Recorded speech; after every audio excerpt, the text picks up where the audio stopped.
ಗ್ರಹದೋಷಗಳನ್ನು ನಿವಾರಣೆ ಮಾಡಿಕೊಳ್ಳುವುದಕ್ಕೂ ಸಹ ಈ ಸೌಂದರ್ಯ ಲಹರಿಯಲ್ಲಿ ಪರಿಹಾರಗಳಿದೆ.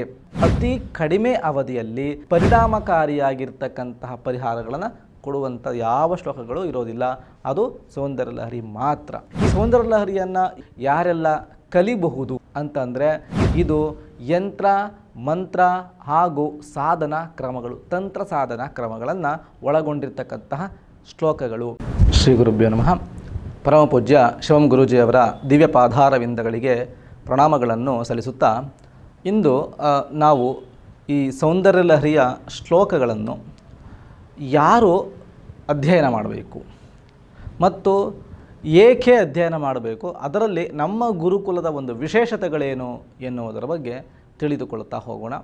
ನೋಡಿ, ಸೌಂದರ್ಯ ಲಹರಿಯನ್ನು ಯಾರು ಅಧ್ಯಯನ ಮಾಡಬೇಕು ಅಂತಂದರೆ, ಅತಿ ಮುಖ್ಯವಾಗಿ ಯಾರೆಲ್ಲ ತುಂಬ ಡಿಪ್ರೆಷನಲ್ಲಿರ್ತಕ್ಕಂಥವ್ರು.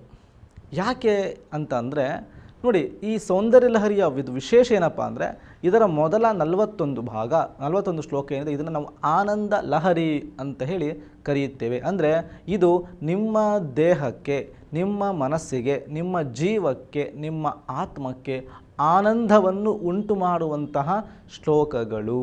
ಹಾಗಾಗಿ ಯಾರೆಲ್ಲ ಡಿಪ್ರೆಷನ್ ಇರ್ತಕ್ಕಂಥವರು, ಮಾನಸಿಕ ಒತ್ತಡದಲ್ಲಿ ನಿತ್ಯವೂ ಸಹ ನಿಮ್ಮ ಜೀವನವನ್ನು ಸಾಗಿಸ್ತಾ ಇರ್ತಕ್ಕಂಥವರು, ಮತ್ತು ಹೊರಗಡೆ ಆಫೀಸು, ಕಂಪ್ನಿ, ಫ್ಯಾಕ್ಟ್ರಿ ಇತ್ಯಾದಿ ನಿಮ್ಮ ಜೀವನವನ್ನು ತುಂಬ ಬ್ಯುಸಿ ಲೈಫನ್ನು ನೀವು ಲೀಡ್ ಮಾಡ್ತಿರ್ತಕ್ಕಂಥವ್ರು ಯಾರಿದ್ದೀರ ಅಂಥವರು ನೀವು ಈ ಸೌಂದರ್ಯ ಲಹರಿಯನ್ನು ಅಧ್ಯಯನ ಮಾಡಬೇಕಾಗುತ್ತೆ. ಏಕೆಂದರೆ ಇಲ್ಲಿ ಬರತಕ್ಕಂತಹ ಮೊದಲ 41 ಶ್ಲೋಕಗಳೂ ಸಹ ಸಂಪೂರ್ಣವಾಗಿ ನಿಮಗಾಗಿಯೇ ರಚನೆ ಮಾಡಲಾಗಿರ್ತಕ್ಕಂಥದ್ದು. ಅಂದರೆ ಅದಕ್ಕೆ ನಾವು ಆನಂದ ಲಹರಿ ಅಂಥೇಳಿ ಕರೀತೇವೆ. ಅಂದರೆ ನಿಮ್ಮ ಮನಸ್ಸಿಗೆ ಆನಂದವನ್ನು ಉಂಟು ಮಾಡುವಂಥ ಶಕ್ತಿ ಆ ಶ್ಲೋಕಗಳಿಗಿದೆ. ಈಗ ಉದಾಹರಣೆ, ನೀವು ಸ್ತ್ರೀಯರೆಲ್ಲರೂ ಕೂಡ ಬೇರೆ ಬೇರೆ ಲಲಿತ ಸಹಸ್ರನಾಮ ಆಗಿರ್ಬೋದು ಅಥವಾ ವಿಷ್ಣು ಸಹಸ್ರನಾಮ ಆಗಿರ್ಬೋದು, ಹೀಗೆ ಬೇರೆ ಬೇರೆ ಸಹಸ್ರನಾಮ ಸ್ತೋತ್ರಗಳನ್ನು ನಿತ್ಯವೂ ನೀವು ಪಾರಾಯಣ ಮಾಡ್ಕೊಂಡು ಬರ್ತಾ ಇರ್ತೀರ.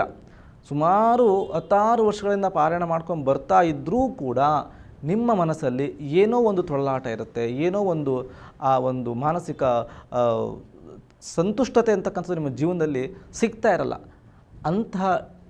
ಅಂತಹ ಎಲ್ಲ ಸ್ತ್ರೀಯರು ಕೂಡ ಈ ಸೌಂದರ್ಯ ಲಹರಿಯನ್ನು ಕಡ್ಡಾಯವಾಗಿ ಅಧ್ಯಯನ ಮಾಡಿ ಅದನ್ನು ಕಲೀರಿ. ಜಾತಕಕ್ಕೆ ಅನುಗುಣವಾಗಿ ಬರತಕ್ಕಂತಹ ದೋಷಗಳು, ಗ್ರಹದೋಷಗಳನ್ನು ನಿವಾರಣೆ ಮಾಡಿಕೊಳ್ಳುವುದಕ್ಕೂ ಸಹ ಈ ಸೌಂದರ್ಯ ಲಹರಿಯಲ್ಲಿ ಪರಿಹಾರಗಳಿದೆ. ಏಕೆಂತಂದರೆ ಒಂದೊಂದು ಶ್ಲೋಕಗಳೂ ಸಹ ಒಂದೊಂದು ಸಮಸ್ಯೆಗಳನ್ನು ಪರಿಹಾರ ಮಾಡಿಕೊಳ್ಳುವ ನಿಟ್ಟಿನಲ್ಲಿಯೇ ಈ ಒಂದು ಶ್ಲೋಕವನ್ನು ರಚನೆ ಮಾಡಲಾಗಿದೆ. ಪರಿಹಾರಗಳನ್ನು ತಿಳಿಸುವಂತಹ ಒಂದು ಶ್ಲೋಕ ಯಾವುದಾದ್ರೂ ಇದ್ದರೆ ಅದು ಸೌಂದರ್ಯ ಲಹರಿ ಮಾತ್ರವೇ.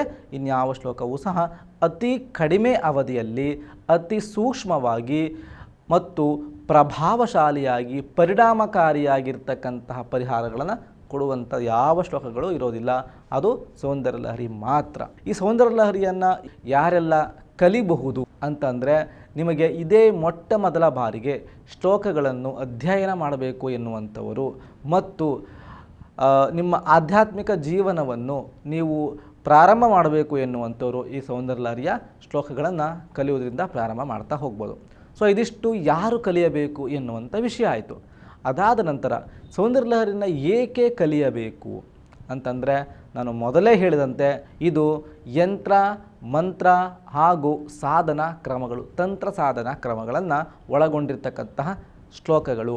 ಇಲ್ಲಿ ಪ್ರತಿ ಶ್ಲೋಕಕ್ಕೂ ತಂತ್ರಗಾರಿಕೆ ಇದೆ. ಅಂದರೆ ಅದನ್ನು ಮಾಡ್ತಕ್ಕಂತಹ ಕ್ರಮಗಳನ್ನು ಹೇಳ್ತಾ ಹೋಗ್ತಾರೆ, ಅದನ್ನು ಸಾಧನೆ ಮಾಡಿಕೊಳ್ತಕ್ಕಂಥ ಕ್ರಮಗಳು, ಆ ಮಂತ್ರವನ್ನು ಇಡೀ ನಿಮ್ಮ ಜೀವನದಲ್ಲಿ ಸಾಧಿಸಿಕೊಳ್ಳುವಂಥದ್ದು, ಆ ಮಂತ್ರವನ್ನು ನಿಮ್ಮ ಜೀವನದಲ್ಲಿ ಅಳವಡಿಸಿಕೊಳ್ತಕ್ಕಂಥದ್ದು, ಆ ಮಂತ್ರವೇ ನಿಮ್ಮ ಎಲ್ಲ ಸಮಸ್ಯೆಗಳಿಗೆ ಪರಿಹಾರವನ್ನಾಗಿ ಮಾಡ್ತಕ್ಕಂಥ ಮಂತ್ರವಾಗಿರುತ್ತೆ. ಹಾಗಾಗಿ ಇದು ತುಂಬಾ ಕಲಿಯಲೇಬೇಕಾಗಿರ್ತಕ್ಕಂಥ, ಪ್ರತಿಯೊಬ್ಬ ಮನುಷ್ಯನೂ ಸಹ ತಿಳಿದುಕೊಳ್ಳಲೇಬೇಕಾಗಿರ್ತಕ್ಕಂಥ, ಕಲಿಯಲೇಬೇಕಾಗಿರ್ತಕ್ಕಂತಹ ವಿದ್ಯೆಯಲ್ಲಿ ಈ ಸೌಂದರ್ಯ ಲಹರಿಯು ಒಂದಾಗಿರುತ್ತೆ.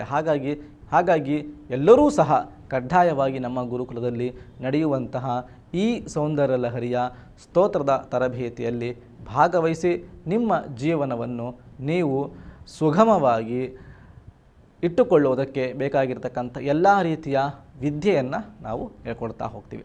ಸೊ ಇದಿಷ್ಟು ಈ ಒಂದು ಸೌಂದರ್ಯ ಲಹರಿಯ ವಿಷಯಕ್ಕೆ ಸಂಬಂಧಪಟ್ಟಂಥ ಅಂಶಗಳಾಗಿತ್ತು. ಎಲ್ಲರಿಗೂ ಧನ್ಯವಾದಗಳು. ಶುಭಂ ಭೂಯಾತ್.